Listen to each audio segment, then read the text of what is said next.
Hello and welcome to the Daily News Simplified, the what, why, and how of the newspaper analysis from the civil service examinations perspective. So, today we are going to discuss the Hindu Delhi edition dated 3rd August 2023. The important topics which are to be discussed have been displayed on your screen, and the timestamping of the same has been provided in the description box below. So, now let us begin our today's session. So let us start with the first topic. Now this topic is an amalgamation of two headlines which has appeared in today's The Hindu Daily edition. One has appeared at page number 11 and the other one has appeared at page number 14. Now both of these headlines deal with a similar issue, that is the recently passed certain amendment bills in the parliament. So from all those three bills, here we are discussing one important bill, that is Mines and Minerals Development and Regulation Amendment Bill 2023. And this is the very immediate context of this news article.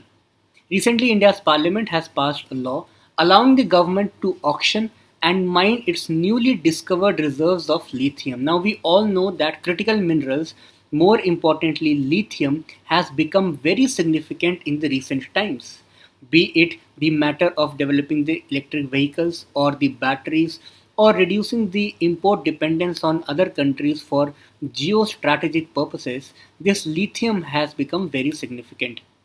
So in this very context, we shall be discussing the today's amendment bill. Even if you go by the previous year question paper analysis in 2016, UPSC has asked a question: what is or are the purposes of the district mineral foundations in India?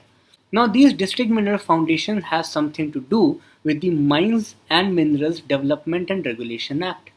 So there were three statements given. Try to attempt this question on your own.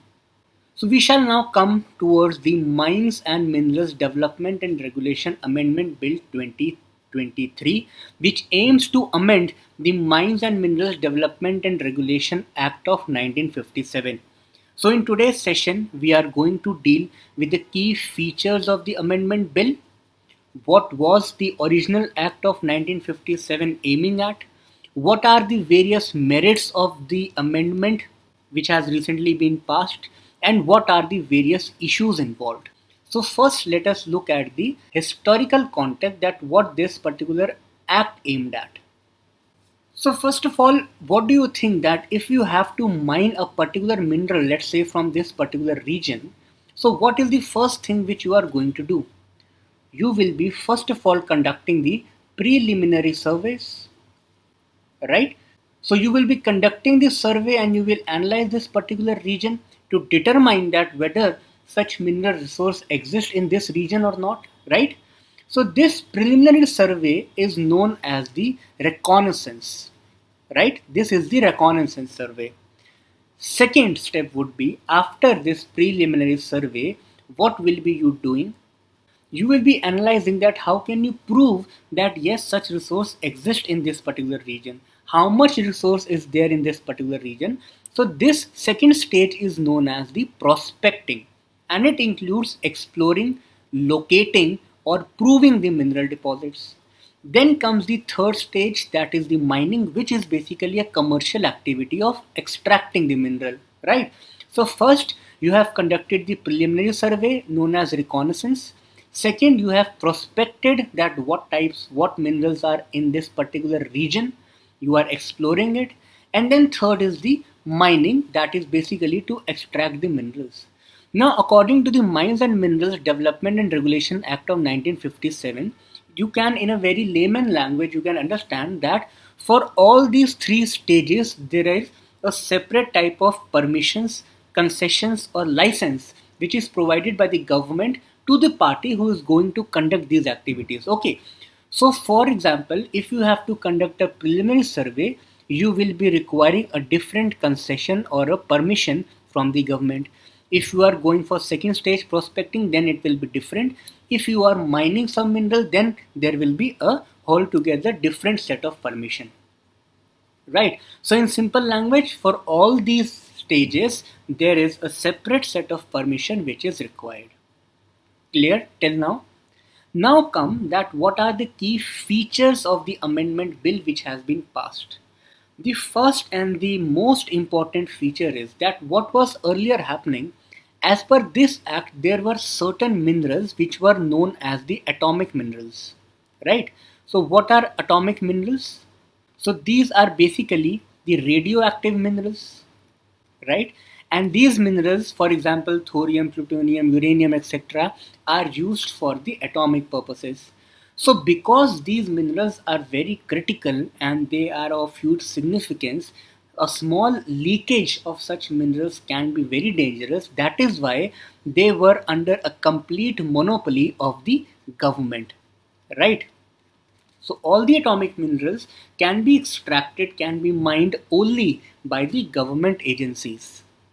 But in the list of these minerals which were reserved for the government, there were certain minerals which came under the name of atomic minerals, but they were of non-atomic nature, right?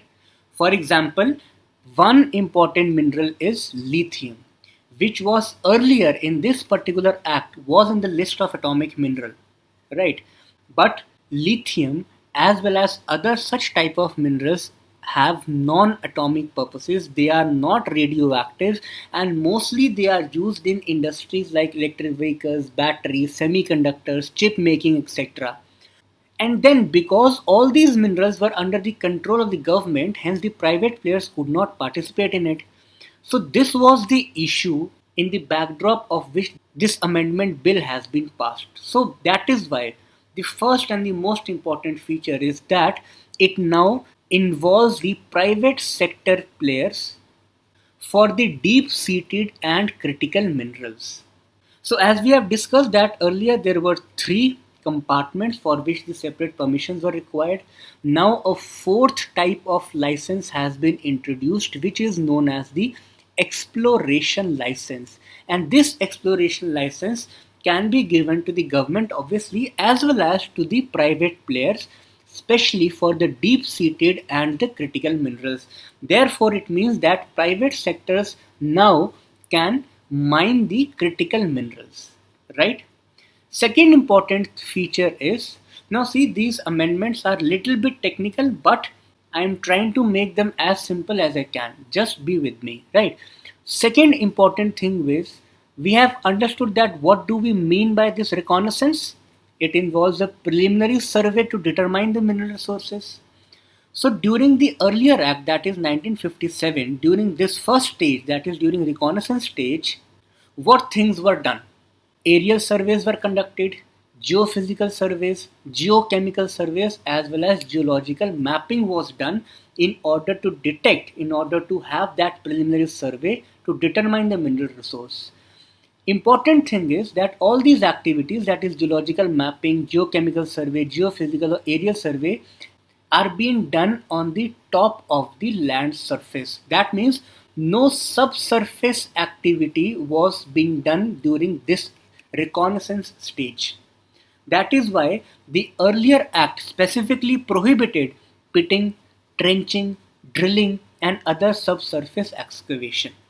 But this amendment bill has allowed these prohibited activities during the phase of reconnaissance, right? Third important thing is that certain minerals, for example, beryllium, lithium, niobium, titanium, tantalum, and zirconium, specifically these six minerals which earlier came under the atomic mineral list, have now been declassified. So other atomic minerals which was in this particular list still are under the control of the government. Only those minerals which were mainly used for non-atomic purposes, which were not radioactive, have been declassified. So if someone asks you the question that all the minerals have been declassified, so no, all of them are not declassified. Only six minerals have been declassified, right? The fourth important thing is that exclusive auction mining lease is given to the center. So to auction the mining lease, this right has been given exclusively to the center for certain critical minerals in order to increase the center's control over these critical minerals. And the fifth important feature is that certain activities have to be conducted in a time bound manner. So blocks which are explored by the exploration license holder would be auctioned for mining lease within a prescribed timeline, which means if the center is auctioning it, then it has to be in a time bound manner, right? So these are certain key features of the amendment bill. Again, I am repeating it. First, private sector has been involved. Second, subsurface activities have been allowed in the reconnaissance stage. Third, certain minerals have been declassified from the atomic minerals list. Fourth, exclusive auction mining lease is with the center. And fifth is the time limit, that is in the time bound manner it has to be conducted. Now let us see that what are various merits of these features. Now it is very easy. Once you have understood that what are the key features in the amendment, then you can on your own also analyze that what are the merits and what are the issues. Let us see. The first and the foremost merit is rationalization of the minerals. As we have discussed that there were a lot of minerals which were under the atomic minerals list but were of non-atomic nature, and most of their applications were in the non-atomic sector. For example, space industries, electronics, technology, communications, energy sector, electric batteries, etc. So it is a better rationalization of the minerals. The second thing is reduced financial burden on the government. Now these deep-seated minerals, for example gold, silver, copper, are very expensive to be mined, and because the government is already facing a huge stress, our public sector undertakings are also facing a huge stress. So that is why it was very expensive. It was a huge financial burden on the government. And now because we have private players, so it may reduce the financial burden on the government. Then comes the geopolitical advantage. Earlier, we were depending on the import of these minerals on the foreign countries, which exposed a lot of geopolitical vulnerabilities of India. For example, lithium. So we have to depend on lithium on other countries, let's say China, and China can exploit this vulnerability of us.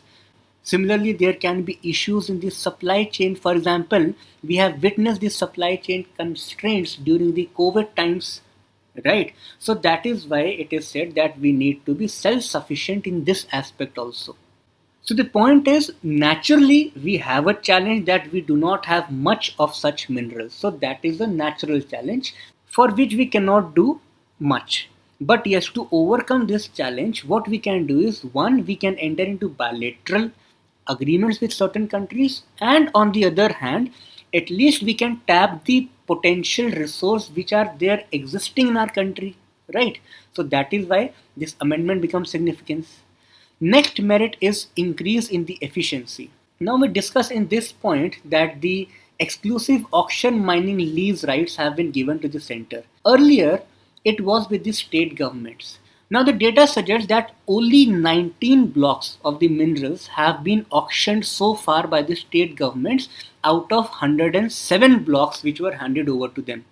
So you can see the gross inefficiency with which the state governments were working in this sector.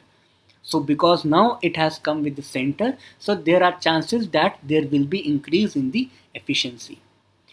Next is with coming of the private players, because there will be competition, so there will be higher innovation, and also it can give a boost to the manufacturing sector, especially the automobiles, chip manufacturing, semiconductors and all these things. So these are certain merits involved with the amendment which have recently been passed. But then there are certain issues also. First, obviously, with the private participation comes the chances of misuse, overexploitation, which in turn can have several detrimental socio-environmental implications. We all know that the MNCs, or for that matter the private players, the business entities, they work purely for the profit motives. So it might happen that in order to increase their profit margins, they will not care about the social or environmental implications for all the activities which they are doing. And that is why it will require a huge amount of supervision or regulation by the government. The second important issue is, we all know that public sector undertakings are already stressed. Now because private players are entering into the field and because the PSUs were already under stress, now they will further take the back seat because they will not be able to compete with the private players, and hence PSUs will gradually further reduce their importance when it comes to the mining or the manufacturing activities as a whole. Third issue is of the federalism, because we have discussed that the right to auction the mining lease has been given to the central government, so it is a direct attack on the federalism according to the experts. Further, this bill has also reduced the forest clearances in order to increase the efficiency. But if the forest clearances, the strictness of these forest clearances are getting reduced, then obviously it is going to impact our environment in the negative manner. So these are certain issues related to this amendment bill of 2023. So now, because this was a bit lengthy topic, there are a lot of features involved in it. So now I will be revising this topic in brief once again, right? So that you can learn these things here only. So first we discussed that what was the original Act of 1957 aiming at, and how it compartmentalized the overall mining activity into three compartments: in reconnaissance, prospecting and mining phase. And for all these three stages there were different permissions which were given by the government. After that, we discussed that what are the certain key features in the amendment bill. The first was the involvement of the private sector and introducing a new exploration license for the deep-seated and critical minerals. Then, in reconnaissance stage, subsurface activities are now being introduced. Third was that declassification of six minerals from the atomic mineral list, and exploration license which were introduced for those minerals mentioned in the seventh schedule, like gold, silver, copper, cobalt, basically the deep-seated minerals. Next, exclusive auction mining lease to the center, and last was the time limits in which it has to be done. When it came to the merits, we discussed that first is the rationalization of the minerals, that is delisting. Second is reduction of the financial burden on the government, because deep-seated minerals exploration was very costly and expensive. Next was the geopolitical advantage, because now it is a step towards self-sufficiency in the mining and the exploration of the critical minerals. Next was increasing in the efficiency, because now the center is getting involved. When the power were with the state governments, only 19 out of 107 blocks were auctioned. And last was the innovation and boost to manufacturing industries. In the end, we discussed various issues involved. For example, the private participation can lead to misuse and overexploitation of this natural wealth of India. Next was the public sector undertakings, which already are facing huge challenges, might further take the backseat. Next was the issue of federalism, because now the rights are with the center in that particular aspect and state does not command those rights. And last was the reduction in the forest clearances procedures, which can have a negative environmental implication as far as our biodiversity is concerned. So these were the important aspects related to the Mines and Minerals Development and Regulation Amendment Bill 2023. This article has appeared at page number 7, and the topic reads Deep Tech Startups Taking the Brave Risks. So as it is very clear, this topic is in the context of the recent startup culture in India. So this topic can help you to also analyze the performance of various schemes, for example, Startup India, or the other programs which were launched by the government of India in order to promote these startups. So there are several ideas which are given in this article. We shall be discussing those ideas. Immediate context of this, or the central theme of this article, is that the author says that India is a witness to the great Indian startup boom in the last decade. And most of this startup has been led by the young entrepreneurs and catalyzed by government Startup India movement.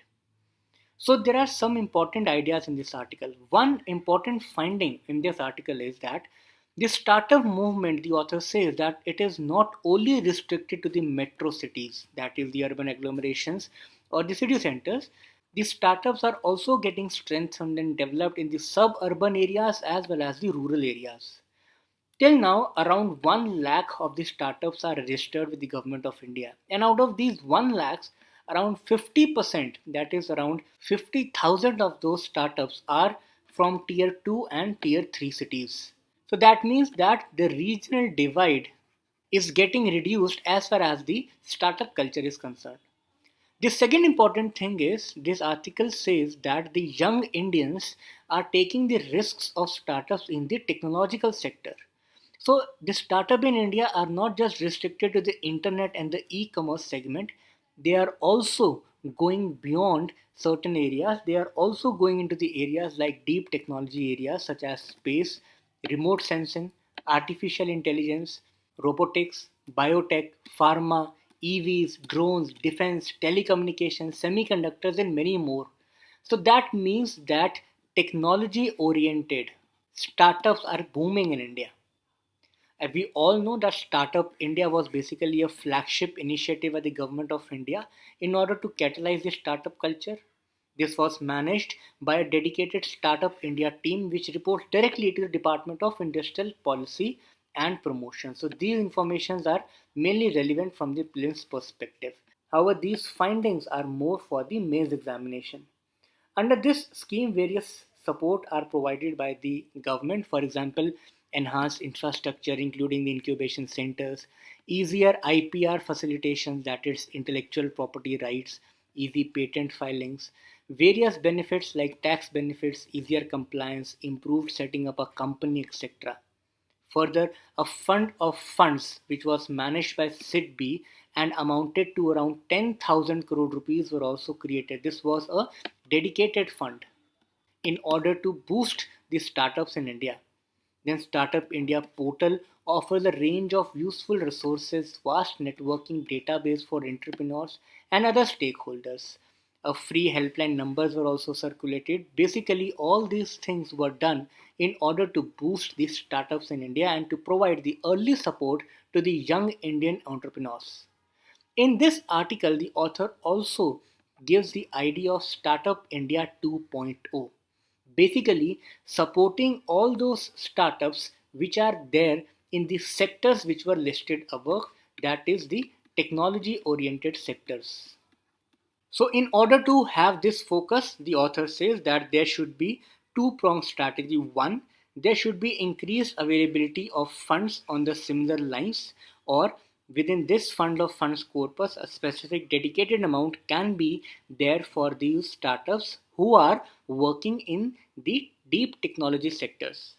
Second is government must also come forward in order to procure these indigenously developed technologies on the mass scale. Presently also government is doing this, but the author says that government should be more active in doing so. So Startup India 2.0 should focus on technology oriented startups in India. So these are the certain ideas which are mentioned in this article which has appeared today. This topic has appeared at page number 6. The topic reads, the trajectory of the progress must change. Now this has appeared at the lead article in today's The Hindu Daily edition. The topic is in the context of the recent G20 meeting and the India's leadership in G20. So in today's session we will be discussing the important ideas presented in this article. The author believes that India's leadership in G20 carries a far-reaching significance for the global community, as India is an important instrumental player for advocating the idea of inclusive development, inclusive approach. Hence, it becomes imperative for India to take the central, the pivotal role in shaping the G20's priorities. The author says that presently our world is battered by several challenges, be it the conflicts, refugee crisis, environmental crisis, or poverty and economic crisis. For example, we are aware about the Russia-Ukraine war. So author says that today the world is grappling with the wars, conflict between nations, internal strife between various communities. So that is why, in this very sense, international coordination and cooperation becomes very important. The role of security agencies becomes very important to resolve these conflicts. Not just the security apparatus, but also the developmental aspects must be taken care of. If we need to bring peace in certain regions to avoid the conflicts, both these tools must be together deployed. Then there is refugee crisis. The people are moving across the borders under the force of either natural disasters or war-torn regions. All these things have forced the people to migrate out of their source regions to the new host regions. And therefore, countries must come together in order to provide the humanitarian aid and managing the migration flows. Then comes the environmental crisis. We all are aware about the fact that because of the climate change, the weather extremities are rising. There has been a significant rise in the sea level, extreme weather events, for example, cyclones, increasing temperatures, heat waves, droughts, floods, loss of marine biodiversity. All these environmental crises are also pushing the world to the brink of calamity. Similarly, the poverty and economic crises are also very high. Despite the fact that the average per capita income is increasing in many countries, but still there lies a huge inequality. This inequality is in the terms of country. For example, when we compare the developed countries with the LDCs, that is least developed countries, countries like Sudan, Niger, Somalia, Afghanistan, etc., do not have the basic necessities like education and healthcare. Further, the COVID pandemic and Russia Ukraine crisis has worsened the situation. So, in the backdrop of all these crises which the world is facing today, the author says that G20 carries a huge potential, especially India taking the center stage. So, it says that G20 offers a platform to address these challenges. For example, it says approach towards the sustainable development. The author is of the opinion that integrating the sustainable development goals into the national development plans by all the G20 countries must be focused. There must be a well developed, efficient collaboration among the international organizations as well as non governmental actors in order to pool their resources, knowledge, and develop the joint initiatives. Similarly, it says that multilateral cooperation taking the help of various multilateral bodies, for example, World Bank, IMF, WHO, UNSC, etc., all these bodies become very important. The author mentions the India's vision of Vasudhaiv Kutumbakam, that is one earth, one family, one future. It says that because we are all like one family and hence we must support each other. And last in this article, author also says that the bottom up approach must be followed.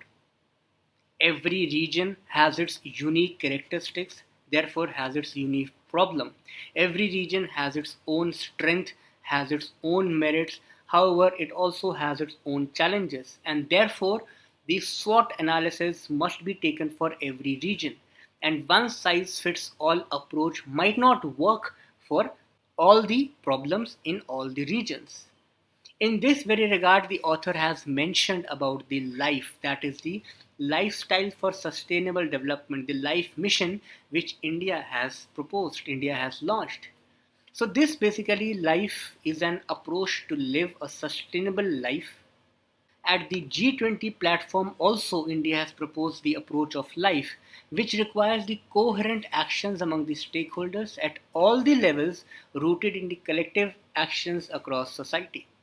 So these are the important points which are mentioned in today's lead article.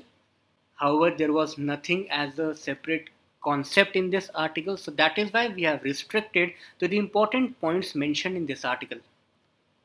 Now this article has appeared at page number 6 and this is the reference article for today. The immediate context in which this article has appeared is that Prime Minister Narendra Modi's state visit to the Washington was a historic visit, and in this very context the author has brought out certain dimensions associated in the Indo-US relationship.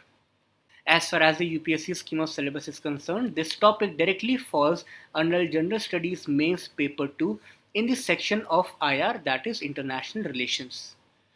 And Indo-US relations are very important for both the countries, and that is why we need to be aware about all the dimensions, not just the dimensions which are there in this article. So that is why in order to analyze the India-US trade relation, you are requested to go back to the DNS dated 8th June 2023, whereby all the important dimensions associated between India and US bilateral trades have been discussed elaborately. What are various India's concerns? What are various US concerns? where are the deadlocks, where are the challenges which both of these countries are facing in order to negotiate the trade deals, what are other areas of challenges which these countries are facing, what is the present status. Everything is discussed in a very elaborate manner in the DNS dated 8th June 2023. So we are requested to go back to the DNS in order to revise India-US relationships. So that is all for today. All the very best and study hard.